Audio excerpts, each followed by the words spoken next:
Hello everyone, welcome back. Today I'm going to talk to you guys about fighting a sword and shield man with a poleaxe. Okay, poleaxe is basically an axe head on the pole.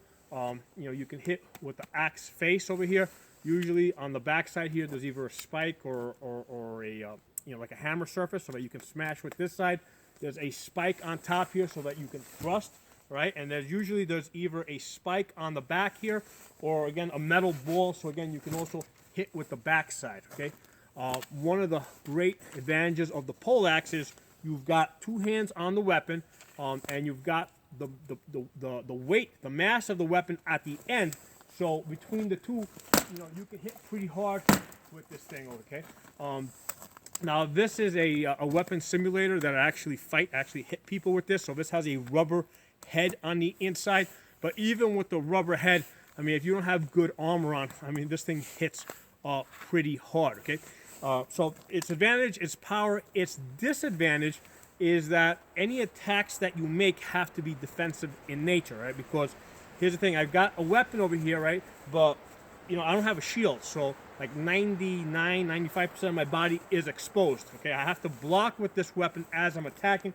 I can't just attack the legs, okay, and allow myself to be hit on the head. That's something that I need to consider, because if the shieldman blocks this with the shield, then they still have their sword free to hit me someplace. Okay, so you have to attack in the defensive manner. Okay, so those are the strengths and weaknesses of the poleaxe. Let's quickly talk about the shield.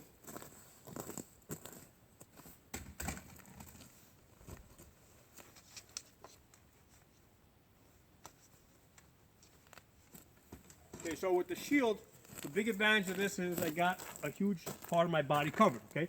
And also my offense and my defense are separated. So I have disconnected offense, defense. I can block with this while attacking. So I can attack at, I can block a headshot and attack at the leg simultaneously, okay? So that's the big advantage with a sword and shield.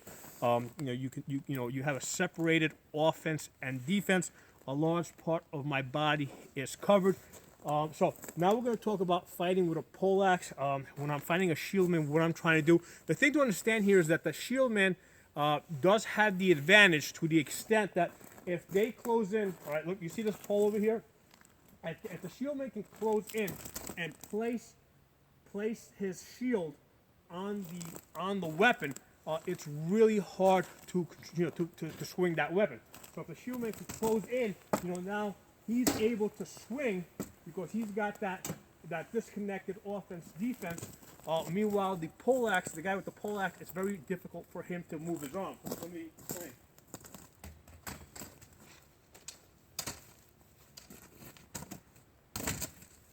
So with the poleaxe, right?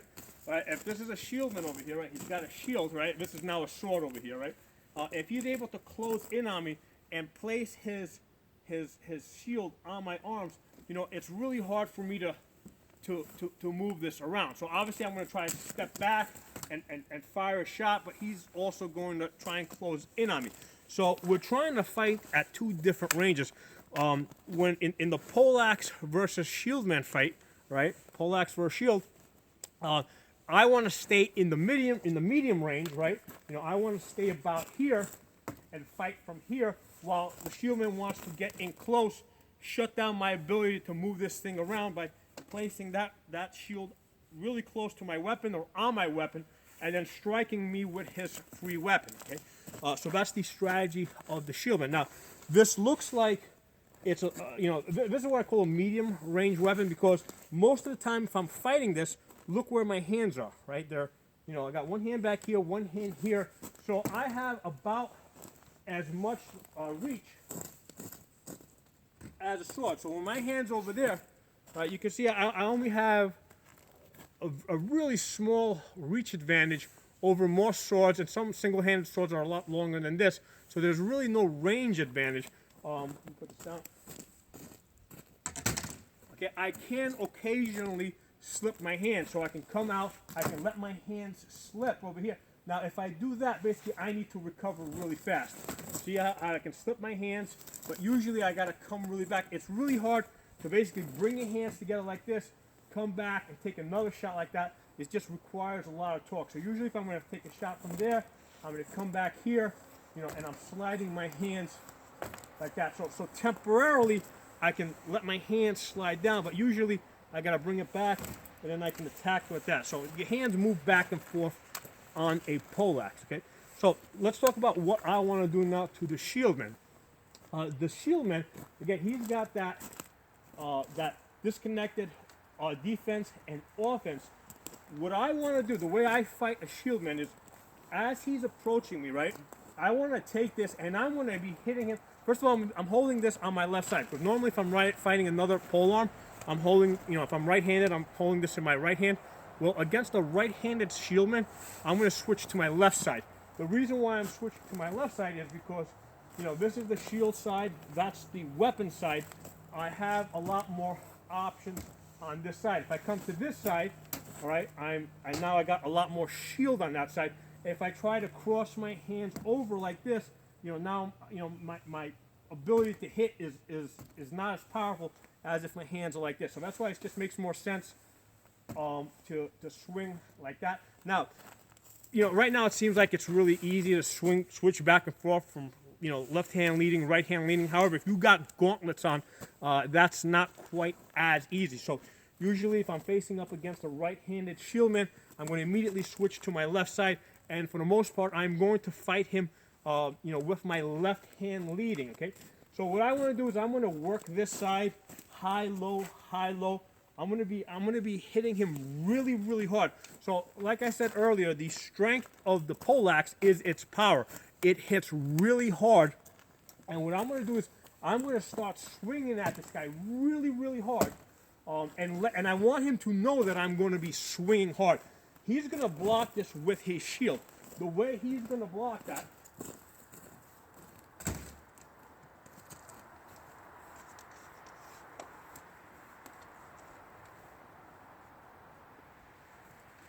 all right, so now I'm the Shieldman, right?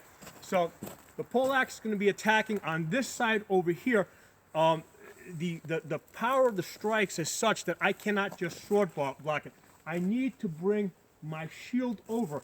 And the more powerful the strikes are, that I feel that they're coming in, the more I'm going to have to commit to bringing that, to almost punching that shield out. And if I strike hard enough, what's going to happen is the shaft of the poleaxe will also hit this shield hard enough and actually push it back. So for that reason, as a Shieldman, right, I want to push this forward and also reinforce it with the sword. So I'm going to double up on my defense because that poleaxe, you know, is coming in that hard. So that's one of the things that you really can't simulate unless you're fighting with a type of a weapon and armor that you can actually hit hard. You're not going to be able to simulate this, right? So if you're doing this unarmored, you know, nobody's ever going to have an incentive to move their shield up there, and sword block it and double up on their defense. You know, if you're trying to do this with really light armor. If you're doing this with full armor and you're swinging hard, it's going to force them to really overcommit to that block. Bring it up here, also double up with the sword defense, and that's really important. Let me put the sword down for a second.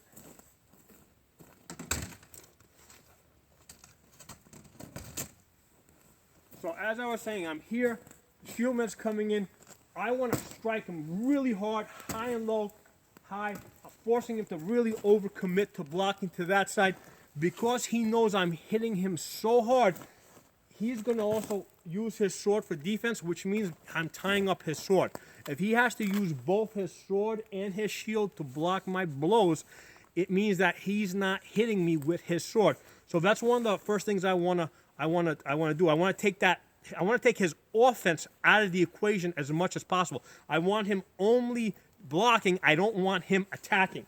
All right, and I'm going to be working high, low, because I also want him to, you know, stop moving that shield all over the place. And what's going to happen is, as he starts overcommitting to blocking more and more that way, what I'm going to do is, at some point, I'm going to use this side of my poleaxe to hook, right, to hit that shield and push it up as far as I can, like that. And what I'm hoping to do here is push it up far enough over so that I can actually get a thrust through into his leg or into his hip or into his stomach area. Now, if he pushes back, right, then what's going to happen is if he's pushing back, then I'm going to come around and hit him on that side with the axe head, okay? So that's what I'm looking to do. I'm looking to bring that shield over as much as I can to that side. We'll do it with this one again.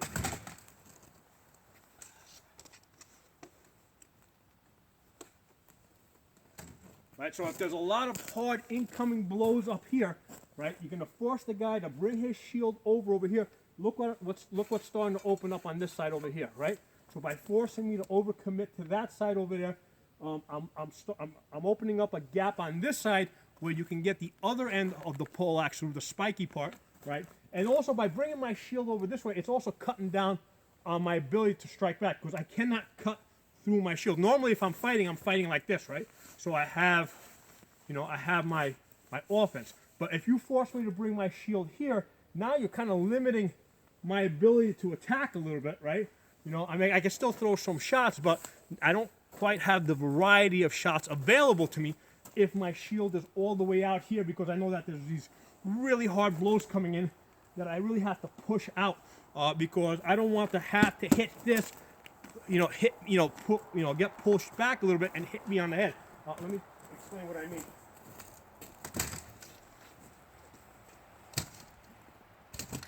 So with the axe head, you can see how this sticks out over here, right? So basically, see right now, if you look at it over here, see how it reaches behind the shield?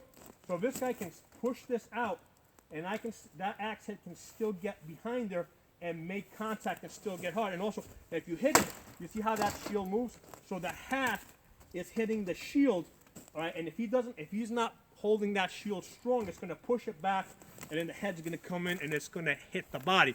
So by striking really hard, you're really forcing them to overblock, right? So as I'm striking here, boom, boom, boom, boom. At some point, I'm going to bring that there, flip that over, try to thrust through, right? And then from there, come back and strike again over there. Okay, so that's how I fight with the poleaxe against a Shieldman. In the manner of speaking, they're really simple techniques. They're very basic. I don't do too many complicated things. Usually when I'm fighting with a poleaxe against a shield, I'm fighting in the SCA heavy rattan combat. That's one of the few places where people actually have enough armor, okay, and suitable weapons that you can hit people with full power with a weapon like this. Now in the SCA rattan, sometimes you'll see people wearing plate armor. They're wearing heavy helmets. We're all calibrated for male armor, okay, and for a Norman nasal cap. So even though we got, let's say, like 9-10 pound helmets, we're calibrated for like 2-pound helmets, right? Something that the Normans would be wearing.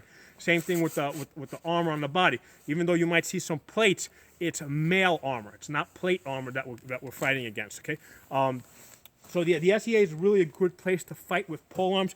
Now, in the SCA, you cannot hit below the knee, right? All the shots have to be above the knee. So the one thing that would change that in reality, if I was fighting somebody and the legs were a target area, I would be going high, low here, high, although I do have to get a little bit closer to hit the low legs, but that would also be a target area. Also, if I happen, let's say he's moving in on me, all right, what I can do is, first of all, if he's moving in on me, I can push with the axe head. Okay, because that's one of the things I can do. I can actually, because remember, this is also a spike over here. As the axe head curves up, that's also a spike. So if somebody's running in on you, you can basically thrust at that leg.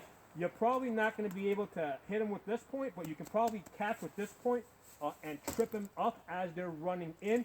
Or if they're in a static position and you miss the leg, you can also pull back. All right, so you're going to get this part of the axe, behind their calf or behind their knee, which is going to hurt a lot. So that's the only thing I would add, outside of SCA fighting that would apply to this. So I hope you guys enjoyed this video. If you got any comments, put in the comment section. If you're not a member, subscribe. I'll talk to you guys soon.